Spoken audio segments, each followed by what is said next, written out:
नमस्कार।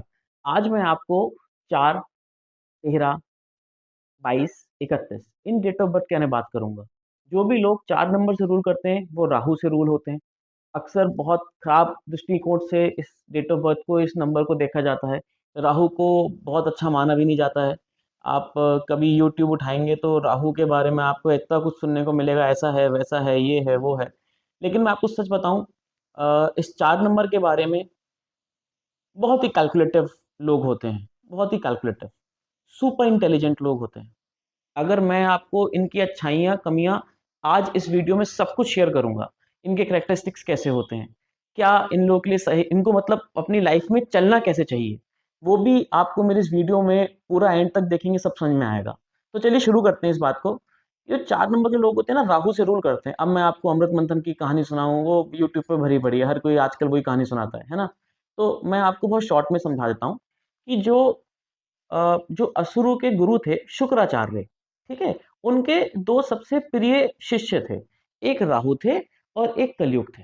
जिनका ये युग चल रहा है ना, कलयुग। मैं आपको छोटा-सा एक और बात बता देता हूँ।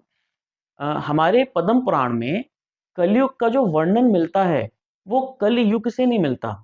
वो कलयुग की एक संधि विच्छेद कर रखी है, संस्कृत की संधि विच्छेद है, कलह का युग। यानी जिस युग में कलह ही कलह होंगे, कलेश ही कलेश होंगे, वो युग होगा कलयुग। क्योंकि शुक्राचार्य कुछ करना चाहते थे, वो नहीं कर पाए, तो उन्होंने अपने जो उनके जो शिष्य थे, उनको आशीर्वाद दिया, तो अब उनका एक समय आ गया है, ठीक है? चलिए, अब वापस अपने टॉपिक पे आते हैं, ये खाली आपको एक जिस्ट देने के लिए कि राहु कौन है? उनके शिष्य, ठीक है? देखिए 4 नंबर के लोग जो होते हैं ना, ये लोग बहुत ही मेंटली स्ट्रॉन्ग देखे जाते हैं, ठीक? अ, बहुत ही अलग सोच के लोग होते हैं, अकेले रहना पसंद करते हैं। अक्सर आपको ये कहते हुए मिल जाएँगे कि यार हमें कोई समझता नहीं, यार मैं बहुत मिसअंडरस्टूड हूँ लाइफ़ में। और आप देखेंगे इनके रिलेशनशिप जितने भी खराब होंगे ना, वो आपको सुनने को मिलेगा यार मैं बहुत मिसअंडरस्टूड मुझे समझ नहीं पा रहे। उसका कारण एक मिसअंडरस्टूड होना तो मैं नहीं बोलूँगा, कहीं-कहीं पे होता भी है, लेकिन वो ज़्यादा प्रॉब्लम क्या है, they are unable to express. ये लोग अपने आप को एक्सप्रेस करना नहीं जानते। आप जो-जो लोग 4 नंबर के मेरे को सुन रहे हैं, आपकी फैमिली में कोई तो आप शेयर करके पूछ लीजिए। 4 नंबर के लोग बहुत अच्छे होते हैं, लेकिन अपने आप को ना कम्युनिकेट करना, शेयर करना नहीं जानते। इनको बहुत ज़्यादा शेयर करना अपने आप को नहीं आता। मैं इन लोगों के लिए एक बहुत सिंपल सी लाइन आपको बताता हूँ, बहुत बहुत ही प्यारी सी सिंपल सी लाइन। ये लोग ना वो करना पसंद करते हैं, जो इन्हें सही लगता है। ये वो करना पसंद नहीं करते जो दुनिया को सही लगता है और मनमौजी होते हैं, अपनी मस्ती में रहते हैं, दबंग तरीके से लाइफ़ जीते हैं अपनी, जो ठीक लगता है वो करते हैं, दुनिया को इम्प्रेस करने के लिए कुछ नहीं करते। हो सकता है ऐसे लोग हों, लेकिन बहुत कम। मैं आपसे सच कहता हूँ। 10 में से श 10 में से शायद आपको 1 या 2 ही मिलेंगे या 100 में से शायद 3 या 4 या 5 मिलेंगे जो दुनिया को दिखावे के लिए इम्प्रेस करना चाहते हैं। आडंबर की दुनिया अपने आस-पास क्रिएट कर लें। वरना ज़्यादातर ये दुनिया को दिखावे के चक्कर में पड़ते हैं क्योंकि अपनी लाइफ़ अपने हिसाब से जीना चाहते हैं। किसी के दबाव में ज़िंदगी जीना पसंद नहीं करते ये लोग। बहुत अलग आउट ऑफ द बॉक्स सोच के काम करना पसंद करते हैं। अ, क्राउड के साथ चलना ये लोग बिल्कुल पसंद नहीं करते हैं। अपने आप को बहुत ज़्यादा lonely hearted at times feel करते हैं क्योंकि एक्सप्रेस करना आता नहीं है और लोग इनको समझ नहीं पाते हैं क्योंकि एक अलग तरीके की आउट ऑफ द बॉक्स चलने की मानसिकता होती है, अलग सोच होती है, अलग विचार होते हैं। कई बार जितने भी क्रांतिकारी हैं ना, हमारे इंडिया में भी आप देखेंगे या आप वर्ल्ड की हिस्ट्री उठा के देखेंगे, जितने भी लोग क्रांतिकारी टाइप के लोग जो होते हैं, ज़्यादातर आपको 4 नंबर के मिल जाएँगे, जिन्होंने लाइफ़ में कुछ अलग कर दिया, सनक की वजह से, अपने सनकीपने की वजह से, अपने दिमाग की फितूर की वजह से कुछ अलग कर दिया। इनका कोई भी काम एक बार में नहीं होता। आप नोट कर लीजिए मेरी बात। 4 नंबर के लोगों का काम कोई भी एक बारी में नहीं होता। इतना डिले, इतना डिले, इतना डिले होता है कि कई बार ये लोग उस काम को करना ही छोड़ देते हैं। आप पूछ लीजिएगा अगर आप 4 नंबर के तो आप रिलेट कर पाएँगे अपने साथ।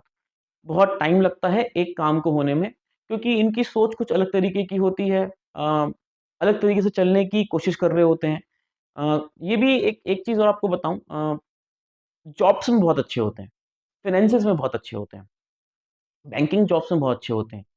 अ, अगर पुलिस की नौकरी की बात करूँ या सीआईडी वाली नौकरी की बात करूँ, मेरे जान-पहचान में कुछ ऐसे सीआईडी लोग हैं। सीआईडी वाले हैं जो 4 नंबर के हैं, बहुत अच्छे हैं, आप विश्वास कीजिए। तो ये फ़ील्ड इन लोगों के लिए बहुत अच्छी, जिसमें ना इंटेलेक्चुअल वर्क है। मैंने बहुत ज़्यादा फ़ील्ड वर्क में इन्हें अच्छा नहीं देखा। फ़ील्ड मतलब मेहनती बहुत हैं, बहुत हार्ड वर्कर होते हैं, भयंकर है हार्ड वर्कर। लेकिन फ़ील्ड जॉब्स में इतने सक्सेसफुल नहीं होते जितनी सिटिंग जॉब्स में होते हैं। जहाँ पर भी इंटेलेक्चुअल की बात होगी, आईटी की बात होगी, ब्रेन की बात होगी, कोडिंग की बात होगी, ये लोग आपको सबसे आगे मिलेंगे। क्योंकि इनका ब्रेन थकता ही नहीं है। ये अपनी ब्रेन में मल्टीटास्कर होते हैं। ये एक बार में 4-4 5-5 काम करने की काबिलियत रखते हैं। अगर ये अपने पे आ जाएँ तो 10-10 काम भी एक बार में कर सकते हैं अपने ब्रेन में बैठे-बैठे। इनके दिमाग में बहुत अच्छे ही एक मैनेजमेंट वाले लोग होते हैं, प्लानर्स होते हैं बहुत अच्छे। बहुत अच्छी दूर की दृष्टि तक प्लानिंग करके अपना काम कर पाते हैं। बिज़नेसेस में सक्सेसफुल मैंने इन्हें देखा है, लेकिन देर से। इसलिए एडवाइज़ेबल है कि बिज़नेस की बजाय जॉब्स में ही ज़्यादा रहें। बिज़नेस को देर से करें या ऐज जब इनकी 45 क्रॉस हो जाए तो उसके बाद बिज़नेस में हाथ डालें। उससे पहले बिज़नेस में बहुत ज़्यादा सक्सेसफुल नहीं देखे गए हैं। साथ ही में लोहे का कोई काम ना करें, लोहे का काम इन लोगों को सूट नहीं करता। ट्रैवलिंग के दौरान गाड़ियों को आराम से चलाएँ।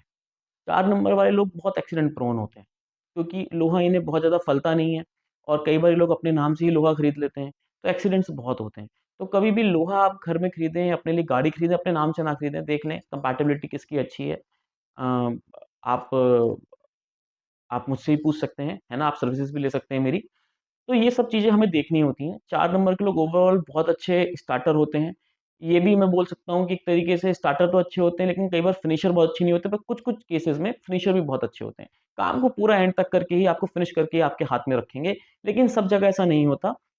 70% बहुत अच्छे फिनिशर भी देखे गए हैं, 30% एक बैड फिनिशर के रूप में देखे गए हैं। बात और बता दूँ मैं आपको, कभी घबराएँ नहीं 4 नंबर वाले, क्योंकि ये लोग राहु से रूल करते हैं और राहु जब देता है ना, तो छप्पड़ फाड़ के देता है।